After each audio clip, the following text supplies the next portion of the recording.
Hello and welcome to Dhaka flash world cup craze. এই craze আজকে কিন্তু বাংলাদেশের অর্ধেক মানুষের প্রায় থেমে যেতে বসেছিল। আর্জেন্টিনা কেপ ভার্দের সঙ্গে জয়ের পর নিশ্চিতভাবেই হাফ ছেড়ে বেঁচেছে।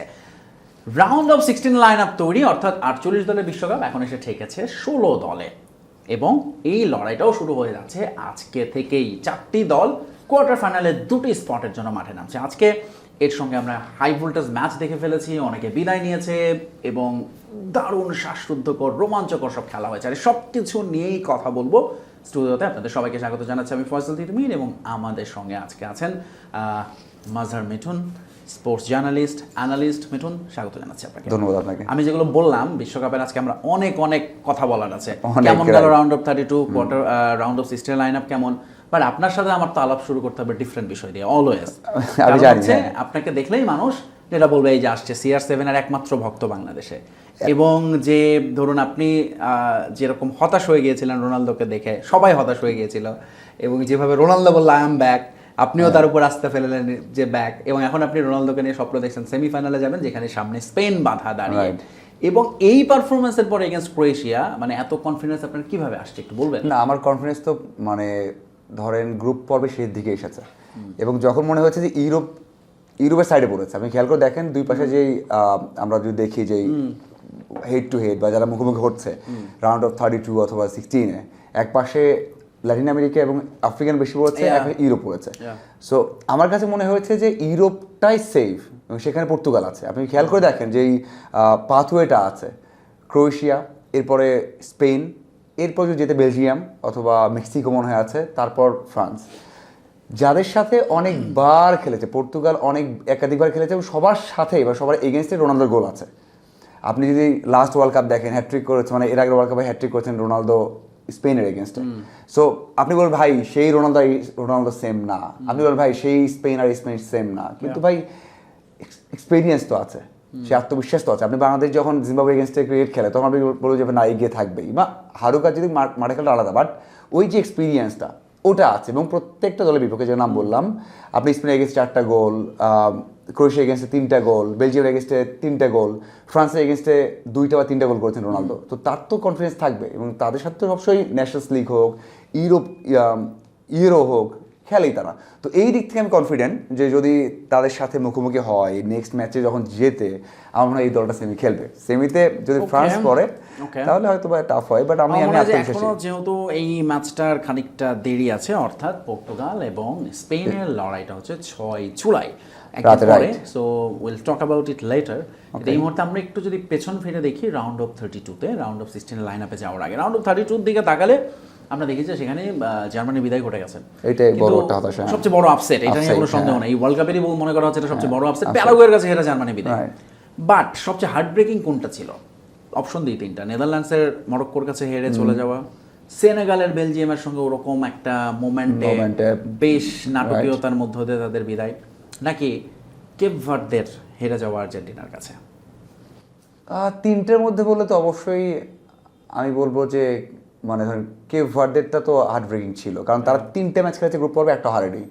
এই ম্যাচটা তো 90 মিনিটে হারাতে পারেনি। তার মানে আপনি বলতে পারেন যে কেপ ভার্দে এমন একটা টিম যে দলকে কেউ হারাতে পারেনি, এক্সট্রা টাইমে গিয়ে হারতে হয়েছে। আচ্ছা, প্রথমবার বিশ্বকাপে আসলো এবং তারা অপরাজিত থেকে যাচ্ছে 90 মিনিটসের। আপনি এক্সট্রা টাইম দিতে হয়েছে তাদেরকে হারানোর জন্য।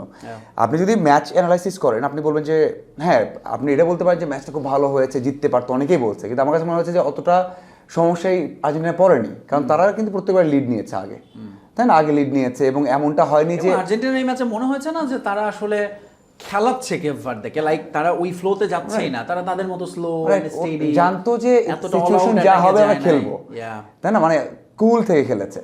অনেকে আছে না যে ইংল্যান্ড যখন 1 গোলে পিছিয়ে পড়ে তারা খুব বেশি প্রেস করছিল, এটা মনে হয় তারা। এবং আপনি যদি এমন হতো যে পর্তুগালের মতো 100 গোল পিছিয়ে আছে, তাহলে আমি হার্ট ব্রেকিং বলতে পারতাম। কিন্তু দুই জায়গাতেই ফার্স্ট লিডটাই তো আর্জেন্টিনা নিয়েছে, এবং এমন আমার কাছে মনে হচ্ছে এই জন্য হ্যাঁ তাদের জন্য খারাপ লাগছে, তারা ফার্স্ট টাইম এসেছে, একটা ম্যাচও না হেরে বিদায় দিয়েছে। আমি সেটাই বলছি, একটা ম্যাচও হারেনি, এক্সট্রা টাইম দিতে হয়েছে।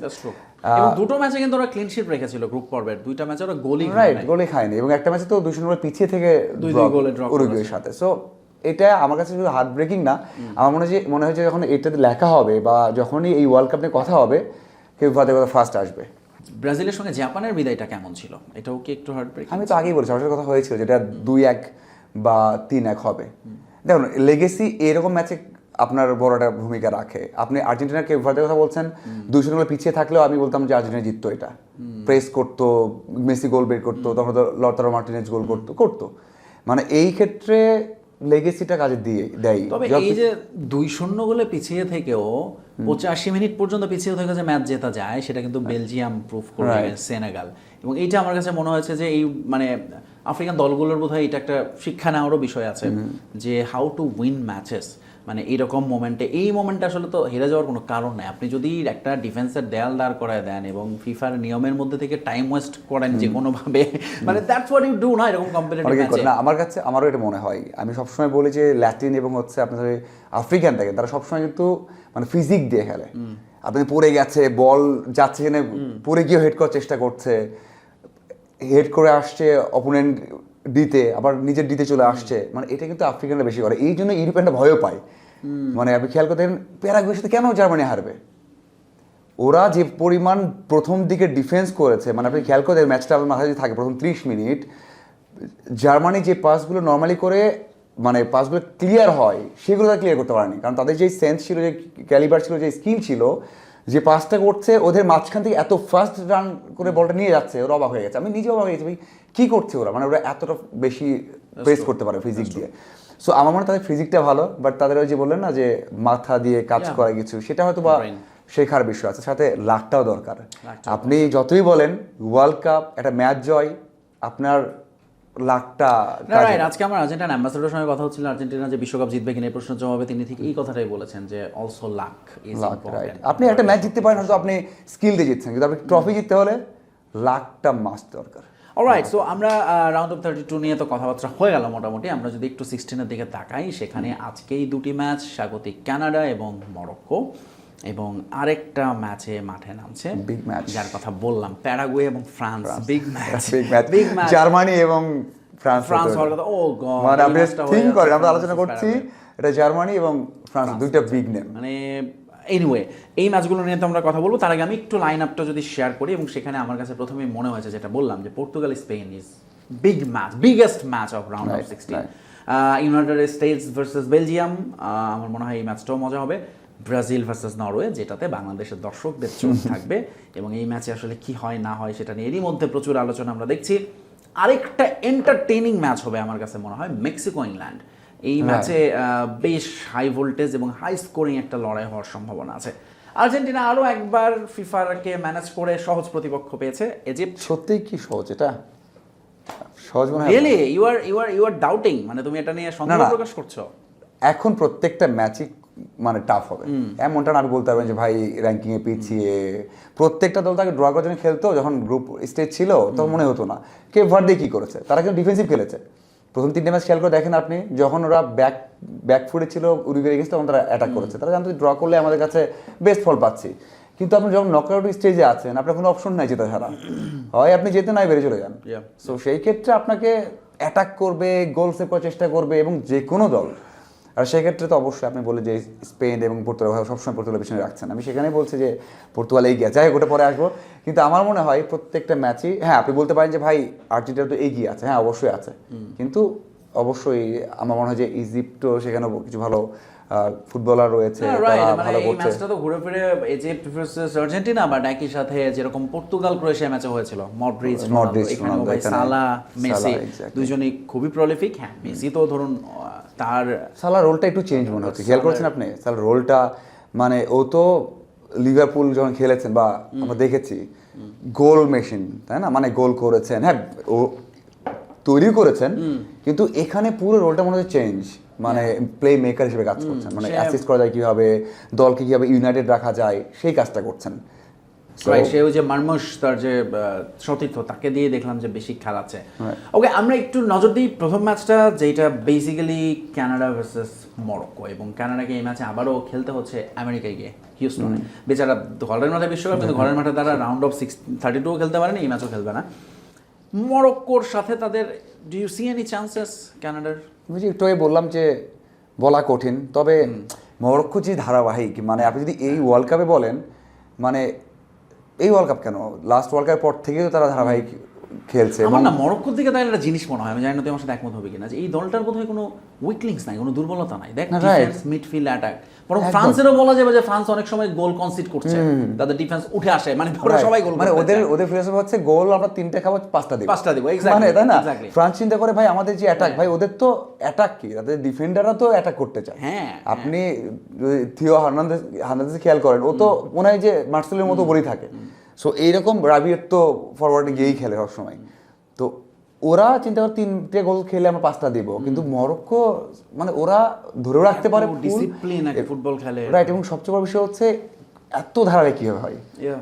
মানে তারা যেই অপোনেন্টই আসুক তারা একটা গোলও মনে হয় কনসিড করতে চায় না, মানে এবং তার দিবেই না। চেয়ে বড় কথা দেখ, ওরা কিন্তু ওদের মনে হয় যেটা, যে ওরা একটা লং টার্ম ভিশন নিয়ে চলছে। 2022 বিশ্বকাপ সেমিফাইনাল খেললো, হ্যাঁ। যেটা তুরস্কও খেলছে এক সময়, এখন তারা এই ওয়ার্ল্ড কাপের ফার্স্ট রাউন্ড পার হইতে পারলো না, যেটা এক সময় সাপোজ সাউথ কোরিয়াও খেলছে, তারাও তাই। কিন্তু মরক্কোর এটা মনে হয় যে এটা একটা ওরা ইটস আ প্রজেক্ট, যে ওরা আরো চিন্তা 10 বছর 20 বছর পরেও চিন্তা করে রাখছে। কারণ কি, ওদের এইবার ওয়ার্ল্ড কাপে দেখ, গত ওয়ার্ল্ড কাপের অনেকেই নাই, যারা ধর বড় তারকা, জেক নাই, সেই জায়গাটায় ধর সাপোজ সাইবুরি এবার তো পুরো কাঁপায় দিচ্ছে ওয়ার্ল্ড কাপ।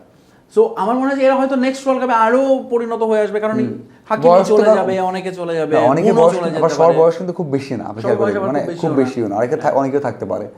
সো এটা ভালো একটা দিক। দেখেন আপনি অনেক দলগুলোর কথা বলছেন, এই জায়গাতে ডিফারেন্সটা হবে, এজ কিন্তু একটা ফ্যাক্টর হয়ে দাঁড়াবে। আপনি যদি নরওয়ে আর ব্রাজিল খেয়াল করে দেখেন, মানে আমি যেই সংখ্যাটা করছি সেটা হচ্ছে ব্রাজিলের 4টা যে ডিফেন্ডার, 3 জনের বয়স হচ্ছে 34, 31, 32, শুধু গ্যাব্রিয়েলের বয়স 28। আপনি যখন হাল্যান্ডকে ওখানে দেবেন, এবং তাদের তো ফরওয়ার্ডে আরেকজন যিনি আছেন তারও বয়স অনেক কম, মানে ওদের যে পেস এবং হাইট, আপনি খেয়াল করেন এখানে মার্কুনিয়াস থেকে শুরু করে ডানিলো শান্তই আছেন, তাদের হাইট আর আপনি চিন্তা করেন হাল্যান্ডের, ও দাঁড়িয়ে থেকে হিট করতে পারবে। সো এটা কিন্তু অনেক বড় অ্যাডভান্টেজ। যখন আপনি ফ্রি কিক নেবেন, যখন আপনি কর্নার নেবেন, এই জায়গাতে ব্রাজিলের বড়টা সমস্যা পড়তো। আমি এই জন্যই বলতে চাই যে মরক্কোর প্লাস পয়েন্ট হচ্ছে তাদের এই যে মানে সবসময় বয়সী এবং বয়সটা কম, তারা ফাস্ট খেলছে, তারা উপরে উঠতে পারছে, নামতে পারছে, এটা বড় একটা দিক। এবং এই যে আমরা যখন মরক্কো কানাডা ম্যাচ নিয়ে কথা বলছি, এই ম্যাচের জয়ী দল কিন্তু খেলবে ফ্রান্স এবং প্যারাগুয়ের মধ্যেকার জয়ী দলের সঙ্গে, এবং যেটা আচ্ছা আমরা ধরে নিই যে ফ্রান্সই সেখানে আসছে, so that's gonna another interesting battle. কারণ আরেক ইউরোপিয়ান মানে জায়ান্ট আমি বলবো, নেদারল্যান্ডসকে কিন্তু মরক্কো অলরেডি ঠেকায় দিয়েছে, বিদায় করে দিয়েছে। সো এই ফ্রান্সকে কে ঠেকাবে? আপনি বলেন ফ্রান্স ছাড়া অন্য যে কোনো দল হলে আপনি কি বলতেন? আপনি মরক্কো এগিয়ে রাখতে মনে হয়, মানে এই পাশে যারা আছে এগিয়ে রাখতাম আমি, কিন্তু ফ্রান্সের সঙ্গে আমি মরক্কোকে আমি 50-50 চান্স দিতে চাই। কেন দেখেন, হ্যাঁ ফ্রান্সের যে খেলার স্টাইল, এই ফ্রান্সকে আমরা বলি না কে থামাবে, এখন ফ্রান্স যেই স্টাইলে খেলে, হ্যাঁ ওই যে গোল খাবো দেবো, এই স্টাইলে কিন্তু তাদের সঙ্গে আর্জেন্টিনাও খেলছিল গত ওয়ার্ল্ড কাপের ফাইনালে, এবং সেটা পরে টাইব্রেকারে গেছে হোয়াট এভার, কিন্তু ওই ফর্মুলায় কিন্তু মরক্কো খেলে না। মরক্কোরা একদম ক্যালকুলেটিভ খেলবে, আছে কোন কোন জায়গায় ফ্রান্সকে ব্লক করা যাবে, কোন কোন জায়গায় ওরা ফাঁক খুঁজে নেবে, এগুলো ওরা একদম ওই ওদের সাথে তাল মিলাবে না, ওরা ফ্রান্সকে ওদের মতো করে খেলাবে। দুইটার মধ্যে কিন্তু পার্থক্য আছে। সমস্যা এটা হচ্ছে ফ্রান্সের এত অপশন, বেঞ্চ এত স্ট্রং, মানে একটা ওয়েতে না গেলে একটা ওয়েতে আসবে। মানে আপনি সাথে মরক্কো তো চাইবে তাদেরকে ভুল করাই, তো মরক্কো আমার মনে হয় যে এই ম্যাচ চাইবে, যদি ওটা চাই হয় আর কি, ওটা হয় ফ্রান্সের মরক্কো, তারা চাইবে ফার্স্ট স্কোর করতে। মানে ফার্স্ট স্কোর না করলে আপনাকে ফ্রান্স এমন টিম 30 মিনিটের মধ্যে ম্যাচ কিল করতে চেষ্টা করবে। আচ্ছা রাইট, আমরা আসলে একটু বেশি সামনের ম্যাচ নিয়ে কথা বলে ফেলেছি, তাই না? আমরা বরং যদি, যেহেতু কানাডা মরক্কো ম্যাচ, এবং কানাডারও আসলে একটু কথা বলতে হয়, জোনাথন ডেভিড হ্যাটট্রিক করেছেন, তাদের দলের সর্বকালের সর্বোচ্চ গোলদাতা সে। আপনার টিমে বলবেন না, আর্জেন্টিনা নিয়ে বলবেন না কথা? বলবো। এবং আলফান্সো ডেভিস তিনি কিন্তু ফিট হয়েছেন, গত ম্যাচে খেলেছেন, এই ম্যাচে স্টার্ট করবেন, দুর্দান্ত। সো এইটার সঙ্গে তাদের অবশ্যই একটাই চিন্তার জায়গা, তাদের কোনের ইনজুরিটা খুবই আনফরচুনেট কাতারের সঙ্গে ওই ম্যাচের পরে। বাট স্টিল কানাডার হোম ক্রাউড, মানে মেক্সিকো আর আমেরিকা তো আসলে দূরত্ব বেশি না, এবং অনেকেই যাবে সেখানে খেলা দেখতে, সাপোর্ট দিতে, এবং আমি ধরে নিচ্ছি যে হোম ক্রাউড বেশি থাকবে কানাডার পক্ষেই, এবং এই ওয়ার্ল্ড কাপে হোম ক্রাউড একটা অনেক সময় ম্যাটার করে। এবং মরক্কো হচ্ছে এখন আফ্রিকান সেই দল যাদেরকে আপনি বলতে পারেন যে নেক্সট যদি কখনো আফ্রিকান কন্টিনেন্ট থেকে কেউ ওয়ার্ল্ড কাপ জেতে, সেটা প্রবাবলি মরক্কো। সো এই জায়গাটায় স্টিল কানাডার আউটসাইড চান্স দেখেন কিনা, আমার প্রশ্ন ছিল এটা, বা কি করলে তারা আসলে মরক্কোর সঙ্গে আজকের ম্যাচে একটা সারপ্রাইজ চমক করায় দিত? না, আমার মানে চান্সেস খুবই কম। আপনি খেয়াল করে দেখেন কানাডার ম্যাচগুলো আগেও ইনজুরি কনসার্ন তো অবশ্যই ছিল, কিন্তু ধারাবাহিকতা কিন্তু নেই। মানে এই ম্যাচগুলোতে মানে খুবই হাই, যেমন আমি বারবার উদাহরণ দিচ্ছি স্পেনের কথা। স্পেনের যেমন হচ্ছে ওরাও কিন্তু খুব ভালো টিম, আর ওরা খুব ভালো টিম, কিন্তু এর সংখ্যা থেকেই যাচ্ছে, যদি কম্বিনেশন তৈরি হয়নি। সেম কানাডা, কানাডা যেভাবে খেলেছে বা আমরা যেভাবে বলেছিলাম যে তারা হয়তো বা একটা কম্প্যাক্ট খেলবে, হ্যাঁ ইনজুরি কনসার্ন ছিল, সেটাতে তো ওটা বাধা হয়ে দাঁড়িয়েছে। বাট চান্সেস আবারও বলতে হচ্ছে নকআউট স্টেজ যদি কোনো ভুল করে মরক্কো তাহলে হতে পারে ভাই। আমার এছাড়া আর কিছু বলার নেই, কারণ হচ্ছে ওরা এতটা ভালো টিম ওরা। আপনি যে ফ্রান্সের সাথে তুলনা করছেন 50-50 বলছেন, চান্সেস খুবই লো এবং সবচেয়ে বড় বিষয় হচ্ছে ওদের স্পিড, তারপর হচ্ছে এবং ডিফেন্সিভ স্কিল, এটা আমার কাছে খুবই দুর্দান্ত লেগেছে। মানে গেমে ম্যাচের আগে ওরা ম্যাচে এহেড আছে, ওদের যে চিন্তা ভাবনা যদি কোনোভাবে মরক্কো এক্সস্টেড থাকে কোনো কারণে, তারা খুব বাজে করে ফেলে এবং কোনো একটা বাজে ভুলে গোল পেয়ে যায়, তাহলে কারণ হয় কি লেগেসি, যেটা শুরু দিয়ে বললাম আমি বারবার বলছি, ইংল্যান্ড যেমন কাম ব্যাক করলো, আপনার বেলজিয়াম কাম ব্যাক করলো, পর্তুগাল কাম ব্যাক করলো, এটা কিন্তু একটা নার্ভের বিষয় থাকে। এটা বিগ ম্যাচ খেলে এসেছে। রোনালদো পেনাল্টি নিয়েছে, আমার কাছে মনে হচ্ছে পেনাল্টিটা ভুল নিয়েছে, মানে একটু হলেও তো সেভ করতে পারতো, কিন্তু তারপর তার নার্ভ জানে যে কোন সময় কি করতে হবে, এবং আমাদের 5টা মিনিট আছে, এই 5টা মিনিট আমি কীভাবে কাজে রাখবো। কিন্তু মরক্কো কিন্তু সেটা যদি ব্যাকফুটে চলে যায়, একটা যদি ভুল করে ফেলে, ওইভাবে কাম ব্যাক করতে হবে কিনা এটার সমস্যা। সেদিক দিয়ে বলবো যে হ্যাঁ, যদি মরক্কো ভুলগুলো করে কেনাটা কাজে লাগাতে পারে, কারণ হতেই পারে, তারাও তো খেলে আসছে এবং তারা ইনজুরি থেকে ব্যাক করেছে বড় স্টার, তারা যদি একটা দুটো গোল পেয়ে যায়, হ্যাঁ একটা গোল পেলেও কি হয়, মানে এরকম একটা স্টেজে আপনি একটা গোল খেয়ে পিছিয়ে থাকা মানে একটা গোল পিছিয়ে না, কিন্তু আপনি মানে একটা গোলে পিছিয়ে আছেন, আপনাকে অ্যাটাক করে দুইটা গোল দিতে হয়, মানে হচ্ছে দুইটা দিতে হতে মানে হচ্ছে আপনি অ্যাটাকে যাবেন, গোল খাওয়াও যাবে না, তাই না? আমি যে ঝুঁকিটা কালকে স্কালোনি নেননি কেভভাদের সঙ্গে, ঠিক আছে, খুব ভালো কাজ করেছে। হ্যাঁ, স্কালোনি এই ঝুঁকিটা কিন্তু কেভভাদের সঙ্গে নেননি, কারণ কেভভাদ যেরকম কাউন্টার অ্যাটাক থেকে হুটহাট এসে গোল করে দিচ্ছিল, অ্যাটাক করে যাচ্ছিল। অলরাইট, সো আমরা হচ্ছে কানাডা মরক্কো ম্যাচ নিয়ে শুধুমাত্র একটু মুখোমুখি পরিসংখ্যানটাও দিয়ে দিই। সেটা হচ্ছে কানাডা কখনোই মরক্কোর সঙ্গে জিততে পারে না। অবভিয়াসলি গত ওয়ার্ল্ড কাপে দেখা হয়েছিল এই দুই দলের 2022-এ, এবং সেখানে মরক্কো 2-1 গোলে জিতেছিল, এবং এরপর মরক্কো তো সেমিফাইনালেই খেলেছে। সো আমরা এই আলোচনা শেষ করতে পারি প্রেডিকশন দিয়ে, কানাডা ভার্সেস মরক্কোর প্রেডিকশন 2-0। ওকে, আপনার? আমারও মনে হয় তাই হবে 2-0। নেক্সট অলরাইট, আমরা হচ্ছে ফ্রান্স এবং প্যারাগুয়ে ম্যাচে যাব, ফ্রান্স এবং প্যারাগুয়ে ম্যাচে যাব। ফ্রান্স এবং জার্মানি হতে পারতো, এবং অবশ্যই যেহেতু আমাদের সঙ্গে একজন CR7 লাইট আছে, তার সঙ্গে আমরা সেই প্রসঙ্গেও কথা বলবো। পর্তুগাল এবং আর্জেন্টিনা কেভভার্দে ম্যাচ নিয়ে একটু আলাপ করবো, তবে আমরা একটা বিরতি নিয়ে নিই। তার আগে জানিয়ে দিই দর্শক, আপনারা নিশ্চয়ই আমার উপর রাগ করে আছেন, কারণ আজকে আমি এত কথা বলছি, আপনাদের কুইজের কথাটাই বলি নাই। অলরাইট, সো আপনাদের কুইজ আছে, সেটা তো জানেনই যে এই কুইজের সঠিক উত্তর যদি দেন, প্রতিদিন আমরা কুইজ দিচ্ছি, তাহলে বিশ্বকাপ শেষে যিনি সর্বোচ্চ সঠিক উত্তর দেবেন জিতে নিতে পারবেন Dhaka Cox's Bazar Dhaka return air ticket, আমাদের স্পন্সর ইউএস বাংলা সৌজন্যে, এবং যিনি দ্বিতীয় সর্বোচ্চ সঠিক উত্তর দেবেন তিনি পেয়ে যাবেন ঢাকা সিলেট ঢাকার রিটার্ন টিকিট ইউএস বাংলা সৌজন্যে। আমরা কুইজটা বলবো এই বিরতি থেকে ফিরে, আমাদের সাথেই থাকুন।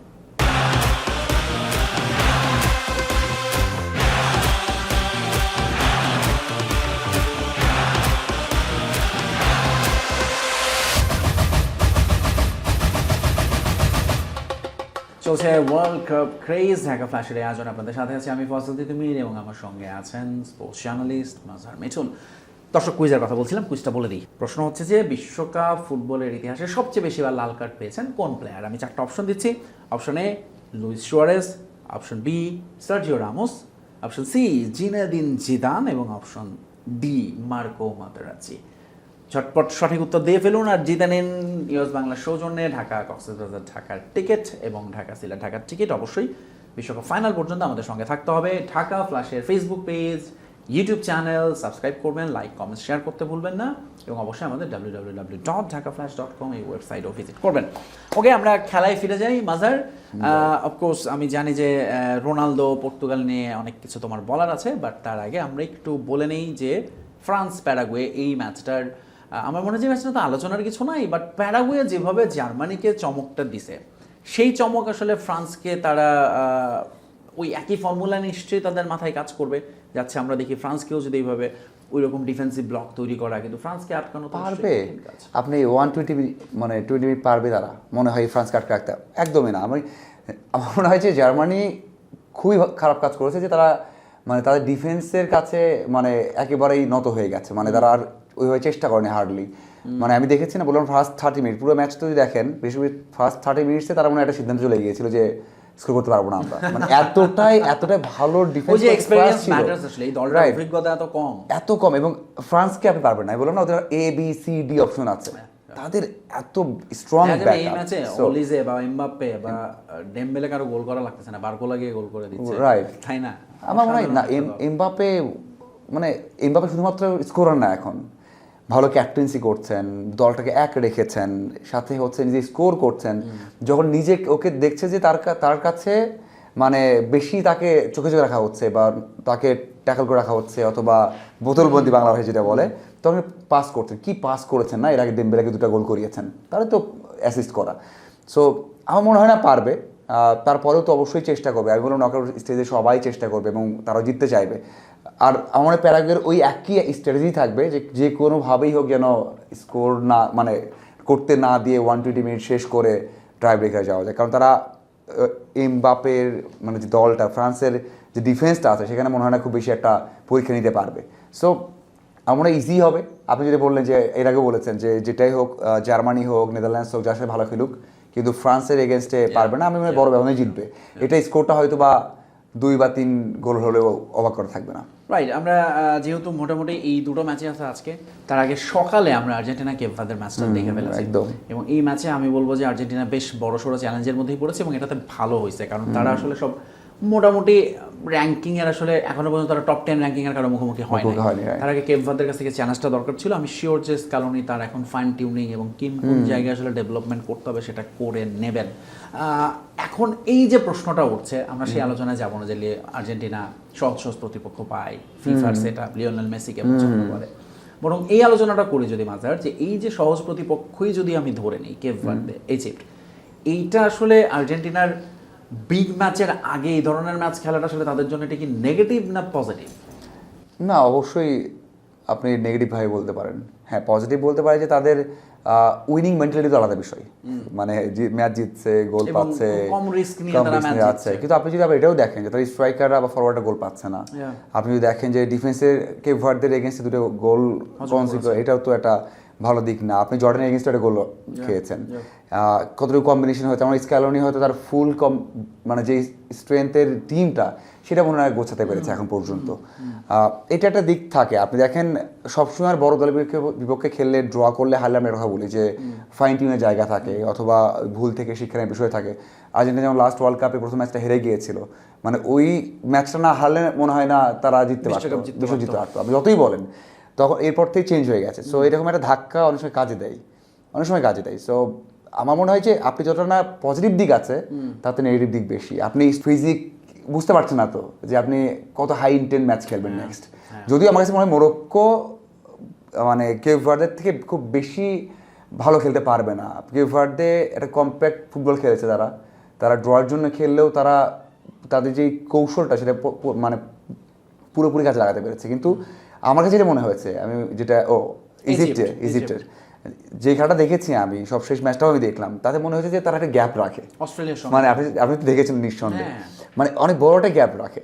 সো এই গ্যাপে মেসির জন্য তো মানে অনেক বড় একটা সুযোগ। সাথে হচ্ছে মেসি যদি খুব বেশি মানে ট্যাকল হোক বা বাধার সম্মুখীন হোক, তার তো পাস আছে। মানে লাস্ট ম্যাচেও আমরা কেপ ভার্দে দেখেছি, তার মানে এক্সপেক্টেড অ্যাসিস্ট দেখলাম যে 3 or 4 এবং 6টার মতো ক্রিয়েট করেছেন।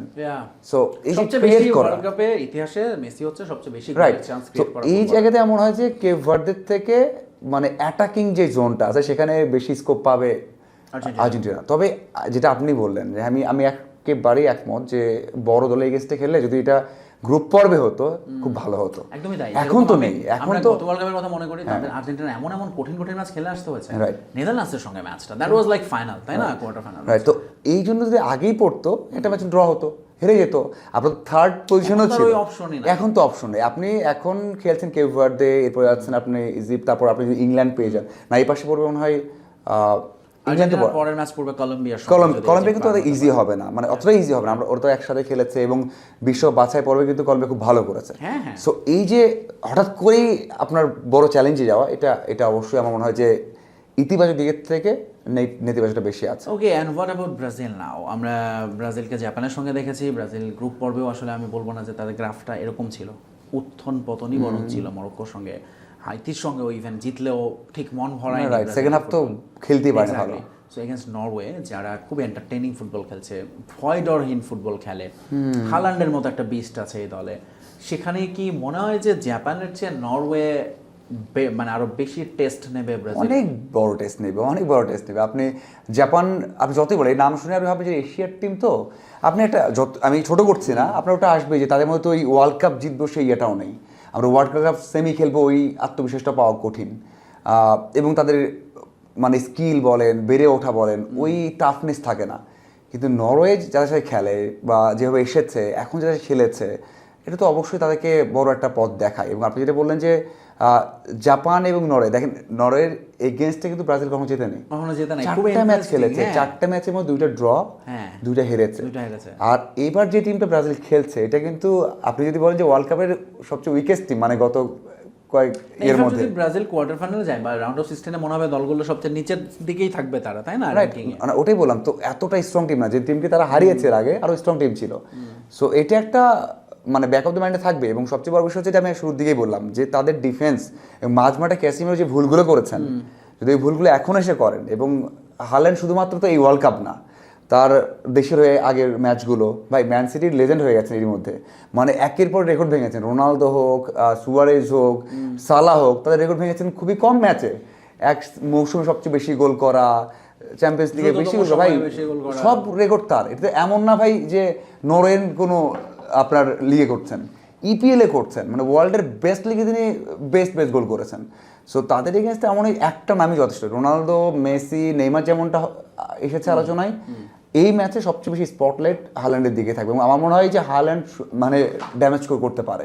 এবং আমি শুরুতে আপনাকে বলেছি হাল্যান্ডের হাইট, হাল্যান্ডের স্পিড, সেটা ফিজিক, সব কিছু মিলিয়ে ভাই, এবং তুলনায় করেই বলেছি আপনাকে ব্রাজিলের ডিফেন্স মানে স্লো ডিফেন্স, মানে 34, 32, 31 এজ, এবং মাঝমাঠ যেখান থেকে বিল্ড আপ করবে সেখানেও তো আপনি খেয়াল করে দেখেন, আপনি ক্যাসেমিরো ইজ নট মানে খুবই অফ ফর্মে আছে, এবং তার পেস এত কমে গেছে। পেস যদিও খুব বেশি ছিল না, রিয়াল মাদ্রিদে যখন টনি ক্রুজ এবং খেলেছেন ক্যাসেমিরো এবং মডরিচ, তখন কিন্তু একটা অ্যাঙ্কর রোল প্লে করতেন। কিন্তু এখানে তো ভাই মেইন রোল তার, সেই মেইন রোলে এসে যখন স্লো হয়ে যাচ্ছেন, প্রথম ম্যাচে যে গোলটা খেয়েছেন, ক্যাসেমিরোর মেইন কাজটা কি আসলে? হোল্ডিং মিড, হ্যাঁ রাইট, কিন্তু তিনি সেটা করতে পারছেন না সেটা করতে, এবং তার তো বল নষ্ট, এবং যেই জায়গায় খেলে এসেছেন, আমার সবচেয়ে বড় সমস্যা মনে হয় যে ব্রাজিলের এই যে স্টারগুলো কিন্তু ইউরোপে খেলে। আপনি খেয়াল করে দেখেন ক্যাসিমিরো যে কাজটা করতেন, আপনার রিয়ালে যে কাজটা করতেন, বা মেনু যে কাজটা করেন, আপনি লং পাস, থ্রু পাস দিয়ে আপনার দুই উইংয়ে পাঠাতেন, অথবা লং পাস করতেন আপনার ফরওয়ার্ডের কাছে। সেটা তো ব্রাজিল খেলেন, এটা ব্রাজিল আস্তে মেক করে খেলবে, তাই না? স্লো বিল্ড আপ খেলে। আমরা এখানে সমস্যা, এবং সেই সেট আপ যদি খেলে, আমি বলবো নরওয়ে এগিয়ে থাকবে এই ম্যাচে। মানে একটু ব্রাজিল ফ্যানদের সেটা খুব একটা পছন্দ হবে না। পাল্টা যুক্তিও আছে অনেক, কারণ ওভারঅল এক্সপেরিয়েন্সের লেগাসির কথা চিন্তা করলে Brazil is far for ahead. Vinicius যদি হিসাব অনুযায়ী হয়তো নরওয়ের সঙ্গেও তারা শক্ত চ্যালেঞ্জ পেলে। আর্জেন্টিনা যেভাবে কেপ ভার্দের কানের পাশ দিয়ে বের হয়ে গেছে, ব্রাজিলও I hope they will expect them যে ওইভাবে তারা বের হবে। এবং আমি পার্সোনালি খুব করে চাই ব্রাজিল আরো দুটো ম্যাচ জিতুক, আর্জেন্টিনাও জিতুক, একটা সেমিফাইনাল হোক ব্রাজিল আর্জেন্টিনা, তাহলে আমাদের দেশের দর্শকদের জন্য এটা একটা ট্রিট। রাইট। আচ্ছা, এবার আমরা মাঝার মিঠুনের দলের কথা বলি। পর্তুগাল স্পেনের সঙ্গে, and you are very confident যে পর্তুগাল সেমিফাইনালে চলে যাচ্ছে, স্পেনকে হারায় দেবে অ্যাটলিস্ট। আচ্ছা, রাউন্ড অফ 16-এ। কিন্তু আমি আজকে এখানে তাহলে আমরা এটা একটা হয়ে যাক কথা যে পর্তুগাল স্পেনের কাছে হেরে বিদায় নেবে। এখন আমার যেটা প্রশ্ন, পর্তুগালের কি মানে যে সমস্যার কথা আমরা শুনছিলাম এই দলের ভেতরে, সুখের ঘরে আগুন, কেউ কারো কথা শোনে না, সবাই সবার মতো, প্রবলেমগুলো কি সলভ হয়েছে? মনে হয় না। আপনি খেয়াল করেছেন জানি না, একটা ভিডিও প্রকাশ হয়েছে যেখানে যখন পেনাল্টি পেল পর্তুগাল, ওই সময় রোনালদো তো প্রথমে যায়নি। মানে এটা যদিও কতটা ওদের মধ্যে যৌক্তিক বিষয় জানি না, ওরাই বলতে পারবে। প্রথমেই যায়নি, পরে তার সতীর্থ টেনে আসছে যে তুমি নাও এটা, ঠিক আছে? তো এইগুলো হচ্ছে, আর এগুলো বেশি প্রকাশ পায়, আমরা তো নেগেটিভ বিষয়গুলো বেশি ছড়িয়ে দেয় বা আমরা দেখি, বাট উইনিং মেন্টালিটি তো। আর আমি যে বিষয়টা বলতে চাই সেটা হচ্ছে কেন আমি এত কনফিডেন্ট, এটা আমি আগেই বলেছি যে তারা এতবার মুখোমুখি হয়েছে, এবং সব শেষ মনে 7টা ম্যাচের মধ্যে 6টা ড্র হয়েছে দুই দলের, 8টার মধ্যে 6টা বা 9টার মধ্যে 7টা, এমন মানে ড্র হয়েছে। এবং সবশেষ ম্যাচটা পর্তুগাল জিতেছে এবং ট্রফি জিতেছে, সেটা হচ্ছে ন্যাশনস লিগের ফাইনাল ছিল। সো এইগুলো তো কাজে দেয়, এগুলো তো আপনার অবশ্যই ব্যাক অফ দ্য মাইন্ডে থাকে। এবং সবচেয়ে বড় বিষয় হচ্ছে আপনি যদি এক্সপিরিয়েন্স খেয়াল করেন, মানে আপনি যদি এজ খেয়াল করেন, সবসময় ফুটবলে এজটা ইম্পর্টেন্ট জিনিস। রোনালদো ছাড়া একটা ব্যালেন্স টিম এটা, মানে রোনালদোকে ছাড়া। আমি আপনাকে লাস্ট শুধু বলেছিলাম যে মানে age এর রোনালদোকে হিসাব করে সেকেন্ড হাফে উঠে নেওয়া উচিত, আমি বলেছি না, আপনি নিজেই অবাক হয়েছেন। ইনফ্যাক্ট ডু ইউ এগ্রি যে গত ম্যাচে রোনালদো উঠে যাওয়ার পর গনসালো রামোস আসলে নামাটা পর্তুগালের জন্য এটা বিরাট বড় প্লাস পয়েন্ট হয়েছে। রামোস তো আগেই নিয়েছে 62 মিনিটসে। ও হ্যাঁ, রামোস আগে আগে নেমেছিল, ছিল, বাট মানে হি মেড দ্য ডিফারেন্স। গোল তো করেছেন ভাই, গোল আর কি লাগে। সো আমি এটাই বলেছি, যদি না পারেন, কারণ রোনালদো এখন প্রেডিক্টেড হয়ে গেছে অনেকটা। আগে তার যে রান ছিল ভাই, রোনালদোর সবচেয়ে বড় গুণ ছিল অফ দ্য বল রান করা। হ্যাঁ হ্যাঁ, অফ দ্য বল, মানে আপনি কিন্তু রোনালদো কিন্তু গত ম্যাচের ওই অফসাইডে বাতিল না হলে ওই ওটা তো আর ওটা হলে খুব বেটার হতো, মানে পেনাল্টি দরকার ছিল না, ওটা হতো না। আমি যেটা বলি, রোনালদোর সবচেয়ে বড় কোয়ালিটি গেল 6-7 বছর অফ দ্য বলে তার রানিংটা, জায়গা নেয়া। আপনি অসংখ্যবার দেখবেন যে কিভাবে দুইজন ডিফেন্ডারকে উনি মানে বোকা বানাচ্ছে, বলটা নিয়ে নিচ্ছে, কিন্তু সেটাই তো করছে না। সেটা তো গত 4-5 বছর ধরেই সে করছে না। না 4-5 বছর হবে না, রিয়াল মাদ্রিদ শেষের 1-2 বছর কিন্তু সে করে না, এটা অনেক কমে এসেছে। না রিয়াল মাদ্রিদ ইভেন্ট আছে, আমি ঠিক আছে চলে, কিন্তু সৌদি দেশে পারেনি, এবং সেই কাজটা পারবে না তা না, করতে হবে। লাস্ট ম্যাচে কিন্তু দৌড়েছেন, মানে প্রথম ম্যাচ ছাড়া রোনালদো কিন্তু ভালোই কিন্তু রান করেছেন। বাট মিঠুন, আমার কাছে মনে হয় লাস্ট ম্যাচে দৌড়ে সে আরো লস করছে, বলগুলো পায় নাই, অনেক সময় সে হেডে পৌঁছাইতে পারে নাই, এটা হতে পারে, লাক আছে, হ্যাঁ কিছু লাক কাজ করে না, আমার কাছে মনে হয় লাকের চেয়েও তার ফিটনেস, হ্যাঁ চেষ্টা তো অবশ্যই দরকার। বাট এই জন্য বললাম যে আমি রোনালদো যদি না পারেন, যদি 70 মিনিট 65 মিনিটে যদি না হয়, তাহলে তাকে উঠিয়ে নেওয়া উচিত। মানে ফার্স্ট হাফ ফ্রেশ লেগ খুব দারুণ করবেন, 60 মিনিট পর্যন্ত খুব দারুণ করবে। যদি দেখে যে পিছিয়ে আছে দল বা কোনো কারণে গোল পাচ্ছে না, তখন মনে হয় চেঞ্জ করা উচিত। আচ্ছা, চেঞ্জের কথা যখন আসলো, আমি খেয়াল করছিলাম রোনালদোকে যখন সাব করা হলো, রোনালদোর রিয়াকশন, প্রথমত সে কিন্তু দেখছে তাকে সাব করা হয়েছে, বাট স্টিল না দেখে রান করছে না কি করবে। হ্যাঁ, এবং পরে তার মনে হঠাৎ করে মনে হয়েছে না, তার দিকে তখন নজর, ক্যামেরা আছে, সে তখন মুখের রিয়াকশনটা নর্মাল করে কিন্তু সে বের হয়েছে, মাথা নাড়াচ্ছিল, বাট একই সাথে হাততালি দিচ্ছিল, ওদেরকে বলতেছিল। রোনালদোর কি চলতেছিল না, সবার শুধু রোনালদো না, যিনি ওয়ার্ল্ড কাপ খেলছেন, একটা ম্যাচ খেলছেন, বয়স 50 হলে এটা করবেন, কেউ সাব হতে চায় না ওয়ার্ল্ডে, কেউই হ্যাঁ রোনালদো আরো চান না, ওয়ার্ল্ডে কেউই চান না, বয়স যতই হোক। আমি জামাল ভুঁইয়া বারবার বলি, বাংলাদেশেও দেখেন, আপনি বাংলাদেশের প্রেক্ষাপটে জামাল ভুঁইয়ার রাইটিং অফ করে দিবেন যে না আর দরকার নেই, কিন্তু যিনি মাঠে থাকবেন খেলবেন চাইবেন না, রোনালদোও চাননি। আর রোনালদো যদি এই ক্রুশাল টাইমে চেঞ্জ হন, তার তো খারাপ লাগবেই, অনেকবার অসংখ্যবারই আমরা দেখেছি। তবে আপনি ম্যাচ নিয়ে যদি বলেন, আমি এখনও কনফিডেন্ট এক্সপিরিয়েন্সের ক্ষেত্রে। আপনি দুই দলে যদি দেখেন, কয়জন চ্যাম্পিয়ন্স লিগের ফাইনাল খেলেছেন, কজন ইপিএল বা বিভিন্ন লিগে বড় ম্যাচ খেলেছেন, সেই দিক থেকে অবশ্যই পর্তুগাল এগিয়ে থাকবে। বিগ ম্যাচ, নকআউট ম্যাচে এক্সপিরিয়েন্স আপনাকে কাউন্ট করতেই হবে। আবারও বলছি, এই জায়গাটায় স্টিল স্পেন এগিয়ে থাকবে। আমি বলছি পিছিয়ে থাকবে, বাট ওদের পেসটা, ওলমো হোক, ইয়ামাল হোক, পেদ্রি, রদ্রি, ওদের তো সেই ফ্রেশ ব্লাড, ফ্রেশ। যদি এদের মিডফিল্ড এবং এদের মিডফিল্ডটা খেলতে পারে, খেলাটা কিন্তু মজা লাগবে দেখে, যদি ওই গতিময়। কিন্তু পর্তুগাল না, তারা এত বেশি স্লো এবং নিজেদের মধ্যে পাস আদান প্রদান করে, দেখা যাবে যে গনসালো যে বলটা রোনালদোকে দেওয়ার কথা ব্রুনো, সেটা না দিয়ে সে ঘুরতে চলে গেছে। কি করছে ফার্স্ট ম্যাচে?